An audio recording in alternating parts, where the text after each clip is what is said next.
एक समय ऐसा भी था जब भक्ति सिर्फ पूजा नहीं थी बल्कि एक जोखिम बन चुकी थी।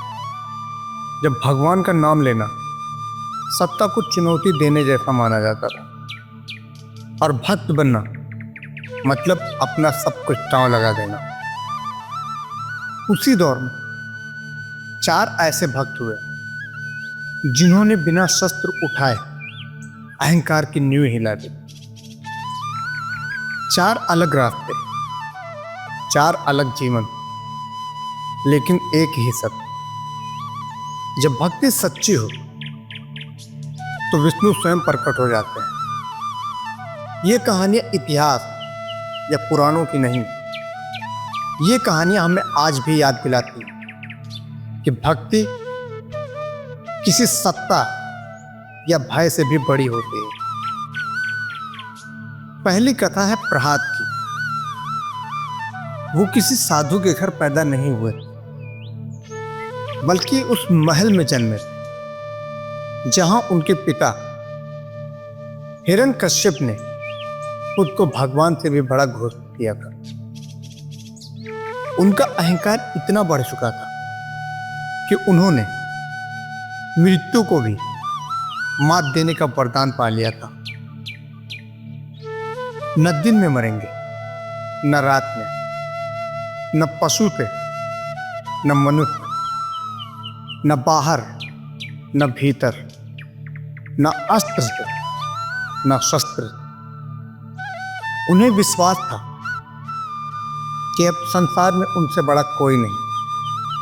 लेकिन उसी महल में एक छोटा सा बालक बड़ा हो रहा था जिसके हृदय में राज सत्ता नहीं बल्कि नारायण बसते थे।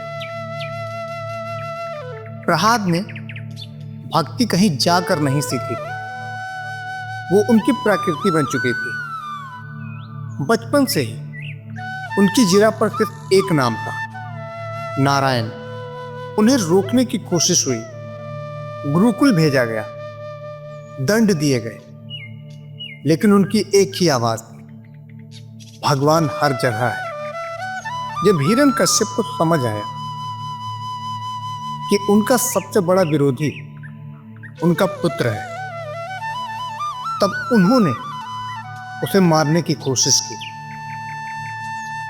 विष दिया पर असर नहीं हुआ। सांपों के बीच छोड़ा गया पर कुछ असर नहीं हुआ। पहाड़ों से गिराया गया, अग्नि में बैठाया गया, हर बार अहंकार जलता रहा और भक्ति सुरक्षित रही। अंत में जब राजा ने अत्तम का प्रहार कर पूछा कि तुम्हारा भगवान कहां है, उसी क्षण नियम टूट गए और नरसिंह प्रकट हुए। अहंकार का अंत हुआ और प्रहलाद वही स्थिर खड़े रहे, बिना भय, बिना घमंड। जब वरदान मांगने को कहा गया, उन्होंने अपने लिए कुछ नहीं मांगा, सिर्फ पिता की क्षमा और संसार में भक्ति के बने रहने की कामना की। उनकी कहानी सिखाती है कि सबसे बड़ी क्रांति कभी कभी चुपचाप सत्य के साथ खड़े रहने से होती है। दूसरी कथा है पुंडलिक की, जिनकी भक्ति ने विष्णु को प्रतीक्षा करने पर मजबूर कर दिया। शुरुआत में वो अपने माता पिता के प्रति कठोर थे, उनका सम्मान नहीं करते थे। जब उनके माता पिता काशी की यात्रा पर निकले, पुंडलिक भी साथ गया, लेकिन सेवा के बजाय उन्हें कष्ट देता रहा। एक रात आश्रम में उसने एक विचित्र दृश्य देखा।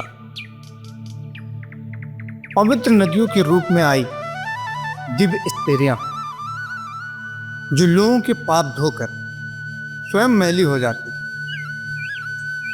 उन्होंने पुंडलिक को उसके व्यवहार का एहसास कराया और उसी क्षण उसके भीतर परिवर्तन आ गया।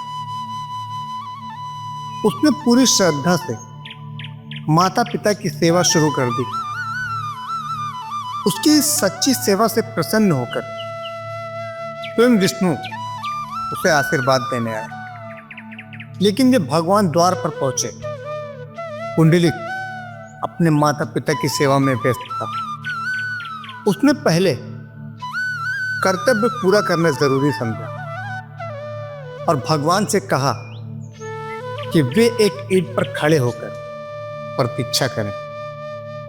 भगवान ने प्रतीक्षा की और यही प्रतीक्षा विठल के रूप में पूजी जाने लगी। इस कथा का सार सीधा है कि सच्ची भक्ति सिर्फ मंदिरों में नहीं मिलती, बल्कि माता पिता की सेवा में भी मिलती है। तीसरी कथा विभीषण की है। वो व्यक्ति जिसने अपनों के बीच रहकर भी अधर्म का विरोध किया। रावण का भाई होने के बावजूद उनका हृदय धर्म से बंधा था। जब सीता का हरण हुआ, उन्होंने रावण को समझाया कि उन्हें सम्मान के साथ लौटाना ही मार्ग है, लेकिन सत्य बोलने की कीमत उन्हें चुकानी पड़ी। अपमान, तिरस्कार और निवार्थन। फिर भी उन्होंने अधर्म का साथ नहीं दिया। अकेले और निशस्त्र राम की शरण में गए। कई लोगों ने उन पर संदेह भी किया, पर राम ने उन्हें अपनाया। युद्ध के बाद राम ने उन्हें लंका का राजा बनाया, ताकत के आधार पर नहीं, बल्कि धर्म के आधार पर। विभीषण की कहानी हम सबसे एक सवाल पूछती है कि अगर सच और अपनों के बीच चुनाव करना पड़े तो आप किसका साथ देंगे। चौथी कथा है अंडाल की, जिनकी भक्ति नियमों से नहीं, प्रेम से भरी थी। उनका बचपन मंदिर के वातावरण में बीता, जहां विष्णु उनके लिए दूर के देवता नहीं, बल्कि जीवन का लक्ष्य। उन्होंने भगवान को पाने की इच्छा नहीं की, बल्कि उन्हें अपना मान लिया। कहा जाता है कि वे मंदिर के लिए बने फूलों के हार पहले स्वयं पहनते थे, क्योंकि उनका विश्वास था कि प्रेम से छुआ हार ही भगवान के योग्य। जब ये बात सामने आई तो नाराजगी हुई, लेकिन स्वयं विष्णु ने भी स्वप्न भी स्वीकार किया कि वही हार उन्हें प्रिय है। अंडाल ने अपने प्रेम को गीतों में डाला, जहां भक्ति पूजा नहीं, भावनाओं की गहराई बन गई। अंततः उनकी कथा उत्मिलन से समाप्त होती, जहां भक्त और भगवान के बीच कोई दूरी नहीं रहती, सिर्फ समर्पण रहता है। इन चारों कथाओं में अलग अलग मार्ग है। किसी ने विरोध में खड़े होकर भक्ति दिखाई, किसी ने सेवा में, किसी ने सत्य का पक्ष दिया और किसी ने प्रेम का। लेकिन मंजिल सबकी एक ही थी, विष्णु तक पहुंचना। तो दोस्तों, इन चारों कहानियों से आपने क्या सीखा, हमें कमेंट्स में ज़रूर बताएं। और अगर वीडियो अच्छा लगा हो तो उसे लाइक करें, और ऐसी ही वीडियो को देखने के लिए हमारे इस चैनल को सब्सक्राइब भी ज़रूर करें। मिलते हैं अगली वीडियो में, तब तक के लिए जय हिंद।